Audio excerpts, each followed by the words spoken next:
नमस्कार, मैं हूं आपके साथ सोनिया। रुक करेंगे देश और प्रदेश की बड़ी खबरों की ओर। दिल्ली के पूर्व सीएम और आम आदमी पार्टी के संयोजक अरविंद केजरीवाल ने संजय गांधी ट्रांसपोर्ट नगर में भगवान विश्वकर्मा पूजा के कार्यक्रम में दिल्ली वालों को संबोधित किया। इस दौरान उन्होंने बीजेपी पर निशाना साधते हुए कहा, 20 राज्यों में बीजेपी की डबल इंजन की सरकार है, लेकिन एक भी राज्य में 24 घंटे बिजली नहीं आती है। यही हाल ये दिल्ली का भी करना चाहते हैं।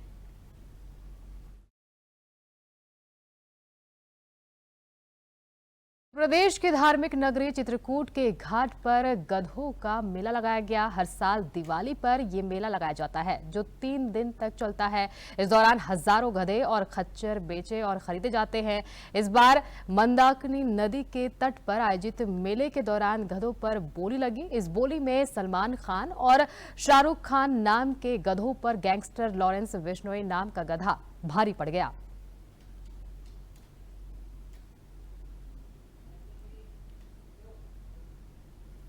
खबर लखनऊ से है, जहां बीएसपी अध्यक्ष मायावती ने प्रेस कॉन्फ्रेंस की। प्रेस कॉन्फ्रेंस के दौरान उन्होंने नया नारा दिया है, बीएसपी से जुड़ेंगे तो आगे बढ़ेंगे और सुरक्षित रहेंगे। उन्होंने सपा भाजपा के गठबंधन पर भी आरोप लगाते हुए कहा, सपा भाजपा गठबंधन आपस में पोस्टरबाजी कर रहे हैं और मतदाता सपा भाजपा से सावधान रहे, क्योंकि सपा सरकार माफिया की सरकार है। मीडिया बंधुओं, जब से यूपी में 9 विधानसभा की सीटों पर उपचुनाव घोषित हुए हैं और इस बार इन सभी विधानसभा की सीटों पर बीएसपी भी अकेले ये चुनाव लड़ रही है, तो तब से बीजेपी व सपा गठबंधन की नींद उड़ी हुई है। जब से उन्हें मालूम पड़ा कि बीएसपी भी इन 9 विधानसभा की सीटों पर बाई इलेक्शन लड़ रही है, तो तब से बीजेपी व सपा गठबंधन की नींद उड़ी हुई है, क्योंकि बीएसपी ने यहाँ काफ़ी समय से एक आदि उपचुनाव को छोड़कर अधिकांश उपचुनाव नहीं लड़े हैं। तब से खासकर ये दोनों पार्टियां यानी कि बीजेपी व सपा तथा इनका गठबंधन अभी तक इन चुनावों में जो भी बाई इलेक्शन हो रहे थे, तो अभी तक इन चुनावों में अंदर अंदर आपस में मिल बांट कर ये चुनाव लड़ते रहे। बसपा सुप्रीमो मायावती के बयान पर भाजपा प्रवक्ता राकेश त्रिपाठी की प्रतिक्रिया सामने आई है। उनका कहना है कि स्थापना काल के बाद से बीएसपी खराब दौर में पहली बार उपचुनाव लड़ रही है और अपना खोया हुआ वोट बैंक पाने के लिए वो ऐसा कर रही है। उन्होंने अपने बयान में कहा, सपा बसपा दोनों ही जाति मजहब के समीकरण गढ़ते रहते हैं।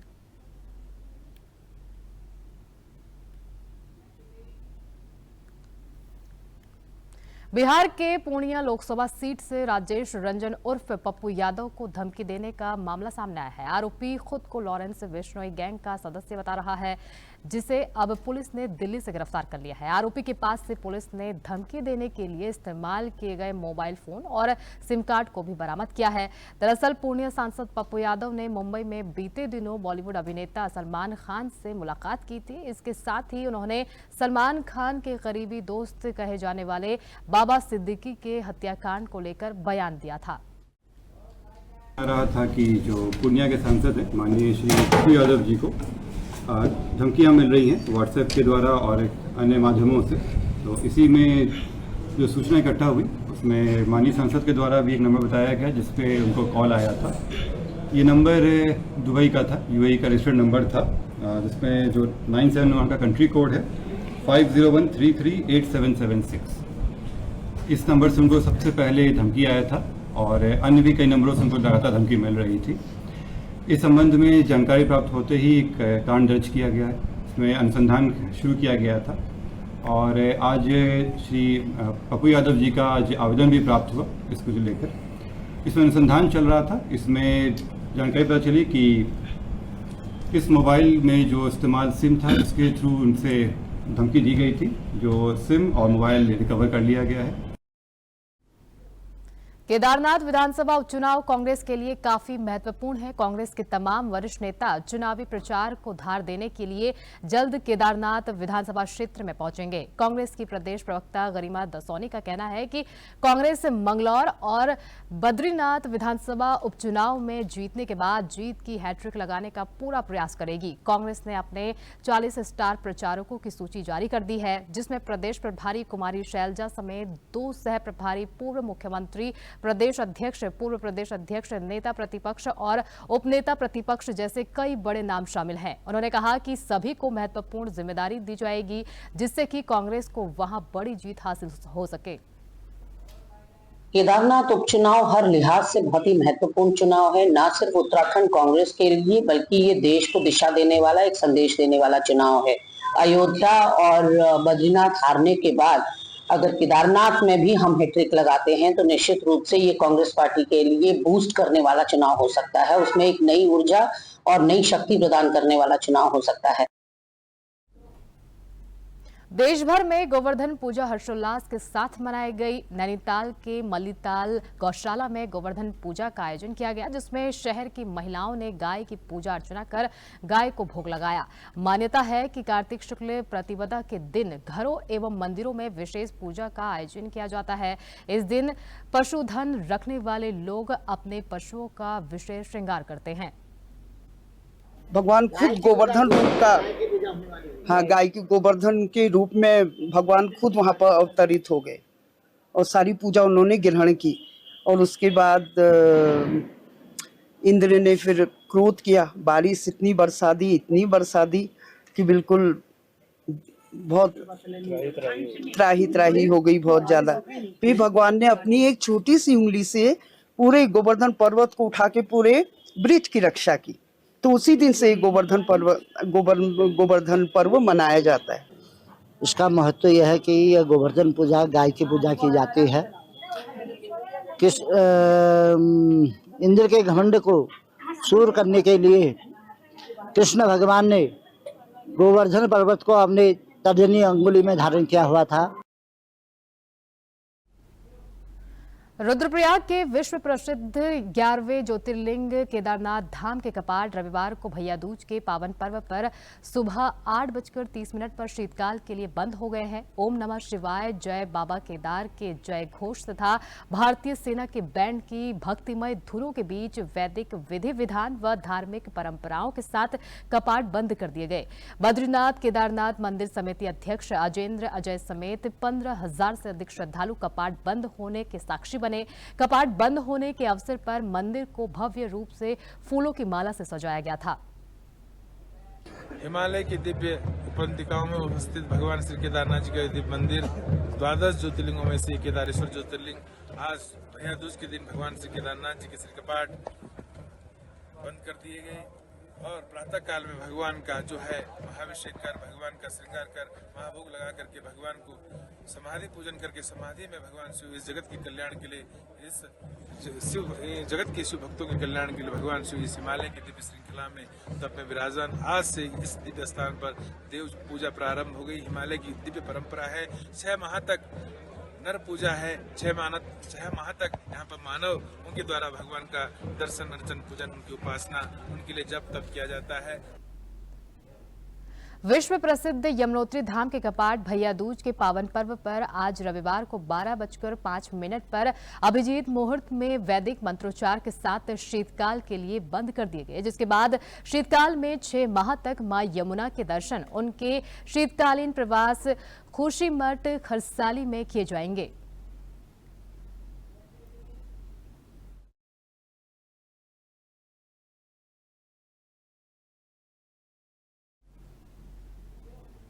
उत्तरकाशी में आज विधि विधान के साथ प्रसिद्ध प्राचीन कल्प केदार मंदिर के कपाट भी शीतकालीन के लिए विधि विधान के साथ अन्नकूट के पावन पर्व पर श्रद्धालुओं के लिए बंद कर दिए गए। अल्प केदार मंदिर समिति के पदाधिकारियों का कहना है कि मां गंगे के कपाट खुलते ही अल्प केदार के कपाट सभी देश विदेश के श्रद्धालुओं के लिए खोल दिए जाते हैं और इस साल अल्प केदार मंदिर में लगभग 6 लाख से ऊपर तीर्थ यात्रियों ने दर्शन किए।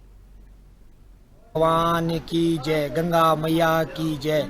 आज भगवान कल्प केदार और माँ गंगा के कपाट शीतकालीन के लिए विधि विधान तरीके से पंडितों के द्वारा यज्ञ और हवन के तरीके से, जो हमारे पौराणिक तरीके से जो चल के आ रहा है, हमारे बुजुर्गों के द्वारा, हमारे जो है ग्राम सभा के द्वारा पहले भी इस तरीके से होता आया है। और भगवान कल्प केदार के जो कपाट आज शीतकालीन प्रवास के लिए बंद कर दिए गए, ये 2-3 महीनों के लिए बंद किए जाते हैं, क्योंकि इस समय यहाँ पर जो है काफ़ी बर्फबारी होती है इसके बाद, और श्रद्धालु जो है बर्फबारी में आना कम हो जाता है, इसलिए जो है पूजा अर्चना भी उस समय कठिन हो जाती है जब बर्फ पड़ती है। तो उसके लिए भगवान कल्प केदार और माँ गंगा के जो कपाट है, माँ गंगा का शीतकालीन प्रवास मुखवा में होता है, और भगवान कल्प केदार के जो कपाट यहाँ पर बंद किए जाते हैं, उनकी जो है नित्य पूजा हमारे जो है शमेश्वर देवता के उसमें की जाती है। और भगवान कल्प केदार के जो आगामी जो कपाट खुलेंगे, वो जब माँ गंगा के कपाट खुलेंगे, उसके जो पहला सोमवार पड़ता है, अक्षय तीर्थ का जो पहला सोमवार आएगा, भगवान कल्प केदार के कपाट भी उसी दौरान खोले जाएंगे। मैं भगवान कल्प केदार से ये प्रार्थना करूंगा कि आप हमारे क्षेत्र, हमारे जो समस्त उपला टकनौर और समस्त जो है उत्तरकाशी जिला और समस्त जो है उत्तर प्रदेश के मीरापुर विधानसभा में 13 नवंबर को होने वाले उपचुनाव के प्रचार प्रसार के लिए एआईएमआईएम के प्रदेश अध्यक्ष मीरापुर पहुंचे। चुनावी सभा के बाद जमकर आचार संहिता का उल्लंघन किया। दावत ए जश्न में भारी भीड़ देखने को मिली।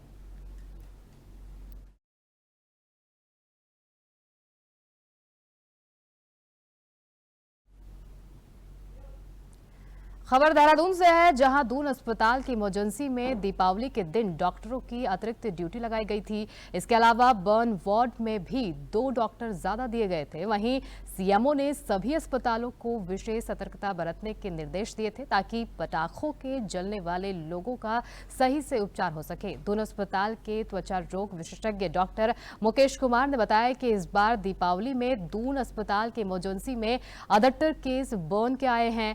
इसमें से एक क्रिटिकल केस है, उस मरीज को दून अस्पताल में एडमिट किया गया है। त्वचा रोग विशेषज्ञ ने बताया कि 77 केस ऐसे थे जो माइनर बर्न केस थे, जो मोमबत्ती और दिए से जले थे। उनका उपचार कर उनको घर भेज दिया गया है।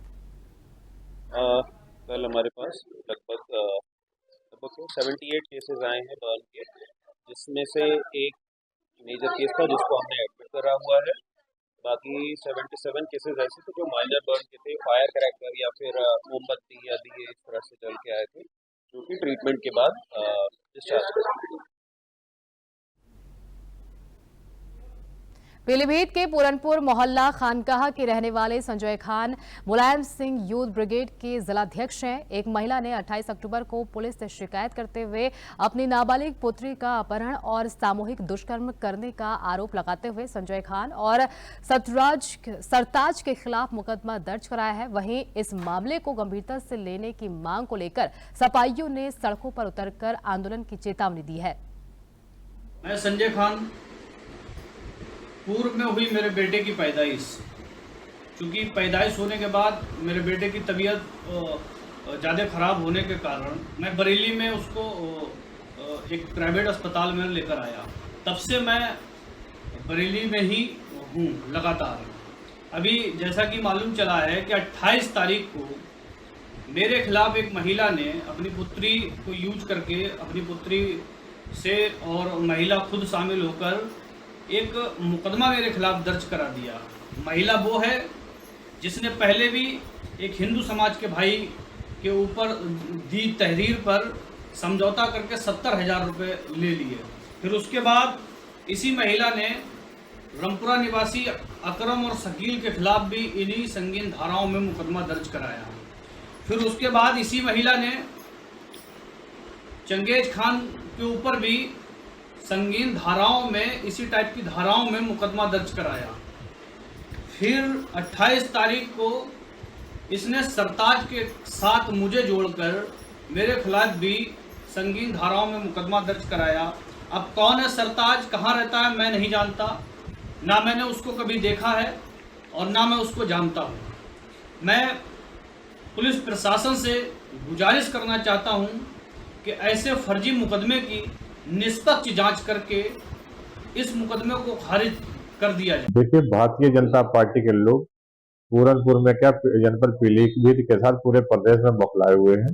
हमारे राष्ट्रीय अध्यक्ष माननीय अखिलेश यादव जी की लोकप्रियता और उनके जो कामों से जो है हम लोग जो है 2027 में सरकार बनाने जा रहे हैं। उसी के तहत जनपद पीलीभीत के जो है 129 विधानसभा पूरनपुर में संजय खां के खिलाफ मुकदमा लिखा। हकीकत यह है कि ये भारतीय जनता पार्टी और बजरंग दल के इशारे पर झूठा मुकदमा लिखा गया, क्योंकि इसी औरत ने जिसके द्वारा मुकदमा लिखवाया गया है पहले भी 2-3 लोगों पर मुकदमा लिखवा चुकी है और कईयों से कंप्रोमाइज करके जो है बजरंग दल वालों ने कंप्रोमाइज भी किया है, करवा के जो उनका मुकदमा का रफा-दफा भी करवाया है। क्योंकि बजरंग दल वाले और यहाँ के लोकल के नेता जो है पीलीभीत के बढ़ रहे जनाधार से जो है लोग परेशान है।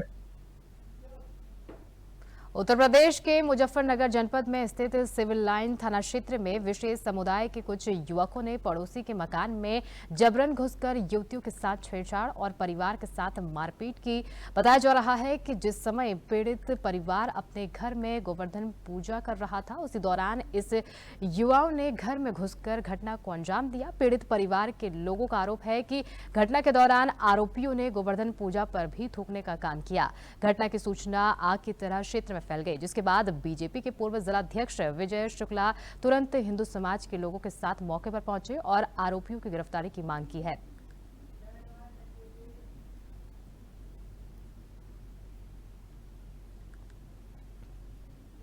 बिहार के मुजफ्फरपुर में जिला कलेक्ट्रेट में आत्मदाह का मामला सामने आया है।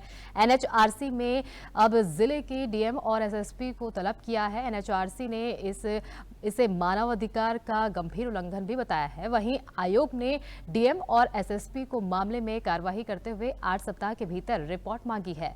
मृतक का नाम बिंदालाल गुप्ता बताया जा रहा है। दरअसल जमीन पर दखल कब्जा नहीं मिलने से परेशान होकर कलेक्ट्रेट में आत्मदाह करने वाले बिंदालाल गुप्ता की अस्पताल में इलाज के दौरान मौत हो गई।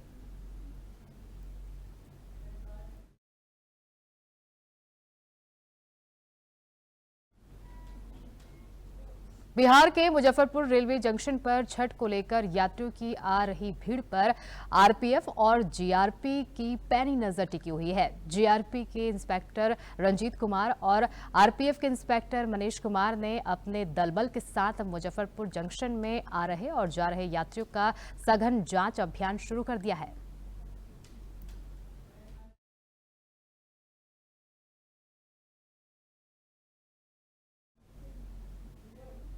खबर बघार से है, जहां रामनगर के धनरपा गांव में अफरा तफरी मच गई। दरअसल वहां एक मगरमच्छ रिहायशी इलाके में देखा गया, जिसे देखकर लोगों में दहशत का माहौल व्याप्त हो गया। वहीं ग्रामीणों ने कड़ी मशक्कत कर मगरमच्छ को लाठी डंडे व जाल के सहारे पकड़ा। मगरमच्छ की लंबाई लगभग 7 फीट और वजन लगभग 40 से 50 किलो बताया जा रहा है। फिलहाल मगरमच्छ को पकड़कर वन विभाग को सौंप दिया गया है। धनरपा गांव से सूचना आया तो हम लोग दल बल लेके गए साथ में वहाँ गए तो देखे कि ग्रामीण भीड़ लगाए हुए हैं। ग्रामीण के सहयोग से हम लोग अपना यही से पकड़ के लिया, अब इसको बघा गंडक में ले जा रहे हैं छोड़। खबर गोपालगंज से है, जहां खोरही में दुकानदार के हत्याकांड के मामले में पुलिस को बड़ी सफलता हाथ लगी है। पुलिस ने कांड में शामिल 6 लोगों को गिरफ्तार कर लिया है। दरअसल पाखोपाली गांव निवासी मृतक नवल किशोर गोंड की मां एक 10 वर्षीय बच्चे के साथ खोरही गांव स्थित अपने पुराने मकान पर दीपावली का दीप जलाने के लिए आई हुई थी। इसी दौरान प्रजापति परिवार के द्वारा इन्हें लाठी डंडे से पीटकर घायल कर दिया गया था। अंतर्गत दिनांक 31/10/2024 को पाखोपाली गांव में भूमि पूर्व से चले आ रहे भूमि विवाद को लेकर मारपीट की सूचना प्राप्त हुई थी। पुलिस के द्वारा त्वरित कार्रवाई करते हुए जख्मी को अस्पताल भेजा गया, जहां पे एक व्यक्ति की मृत्यु होने की सूचना प्राप्त हुई। उसके आलोक में एक एफआईआर दर्ज करके 6 अभियुक्त को गिरफ्तार किया गया पुलिस के द्वारा। उसके बाद घटना में प्रयुक्त टांगी उसको भी हम लोग जब्त कर लिए हैं। इसके अलावा और भी सारे साक्ष्य एकत्रित किए गए। एफएसएल की टीम को भी हम लोग बुलाए थे। एफएसएल की टीम आके अन्य साक्ष्यों को एकत्रित किए हैं। देश और प्रदेश की बड़ी खबरों में फिलहाल इतना ही। आगे की तमाम खबरों के लिए बने रहिए हमारे साथ। नमस्कार।